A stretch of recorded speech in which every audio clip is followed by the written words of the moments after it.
गर्गाचार्य महाराज ने जब नामकरण संस्कार किया है कन्हैया का, तो गर्गाचार्य ने सोचा मैं क्या इनका भविष्य बताऊं, लेकिन गर्गाचार्य ने समझा कि मैं नहीं बताऊंगा तो ये मानेगा लोग कहां से।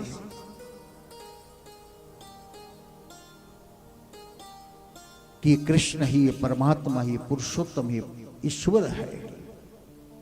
गुरु उपदेशम बिना नंदस्य भगवत प्राप्ति माम प्रथा। અને તે સમય ગર્ગાચાર્ય મહારાજ બોલ્યા મારા દીકરાનું નામ વાસુદેવ પડશે. કેમ વાસુદેવ પડશે? એકવાર વસુદેવને ત્યાં જન્મ્યો હતો ને, યશોદાને ન ગમી એટલે કીધું નહીં નહીં મહારાજ આ તો દીકરો મારો છે, યશોદાનો વસુદેવનો ક્યાંથી?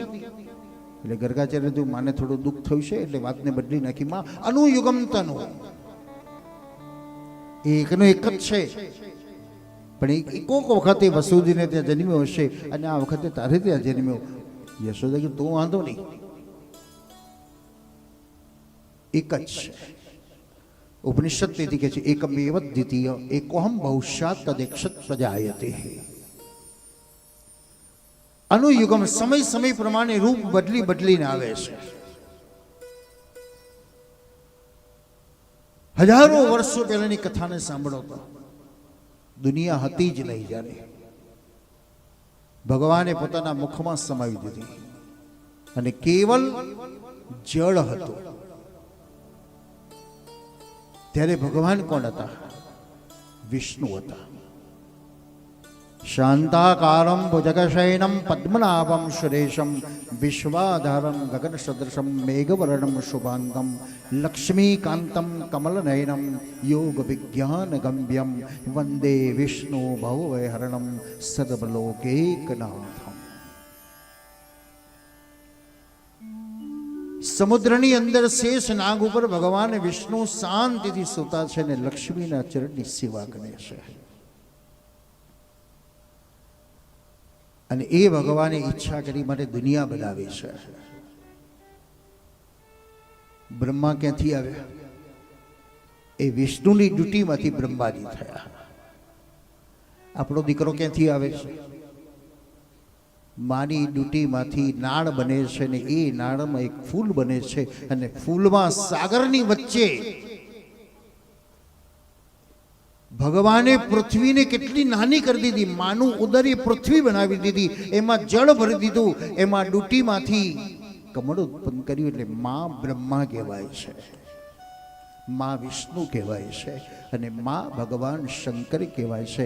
કારણ એ બાળકના દુઃખોને દૂર કરે છે, બાળકનું સર્જન કરે છે અને બાળકનું પોષણ કરે છે. એ માની ડ્યુટી અને બાળકની એક ફૂલ સરખું થઈ જાય છે. એ વિકસિત કરે છે ભગવાન એને. તો એ બાળક નથી, બસ એ જ લાલો છે, એ જ કનૈયો છે. અને તમારા બધાના અનુભવ છે ને, નાના બાળકને તમે શું કહો છો? લાલો આવ્યો, લાલો આવ્યો, લાલો આવ્યો. પછી નામ બદલી નાખ્યું, એનું મગન છગન ટીણીઓ મીણીઓ નામ પાડ્યું એટલે લાલો જતો રહ્યો.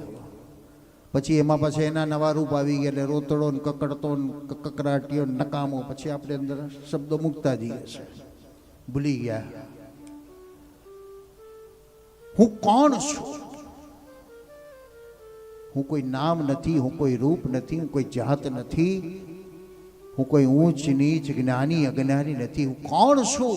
તો ભગવાન શંકરાચાર્ય કહે છે શિવોહમ શિવોહમ. અને જુઓ તો અરીસો નથી ને, ચાલો નહીતર અરીસો હોત તો સારું થતો. જ્યાં સુધી તમે તમારું મોઢું જો અરીસામાં નથી જોતા, ભલે 10 જણાએ તમને કીધું બહુ સરસ દેખાશો, બહુ સરસ મેકઅપ કર્યો, બહુ સરસ મેકઅપ કર્યો, પણ એટલો આનંદ નહીં થાય. તમને કોઈ નથી કહેતું, પણ તમે એકલાએ જ્યારે અરીસામાં જોયું ને તો એકલા મૂછમાં હસી જાય છો, બહુ સરસ દેખાશો. એક સામાન્ય મુખ જોવાથી જો આપણને આનંદ થતો હોય તો આપણા ભીતરમાં રહેલા આત્માને નિહાળો તો કેટલો આનંદ થાય. પણ આંખો બધી બહારની છે ને, બાર જ ડાફોડિયા માર કરીએ આપણે. ક્યારેક અનુભવ કરો, ભીતરમાં જોવાનો પ્રયત્ન કરો. ક્યારેક એનો આનંદ લેવો હોય ને તો એકાંતમાં ચાલ્યા જાઓ. મનને સ્વસ્થ રાખવું પડશે. એકાંતમાં જશો એટલે પરીક્ષા છે, પણ એ તમે એકાંતમાં જશો એટલે તમારી અંદરનો આનંદ, પ્રકૃતિનો આનંદ, એ વિચારોનો આનંદ, તમે એની સાથે વાર્તાલાપ કરવા લાગો છો.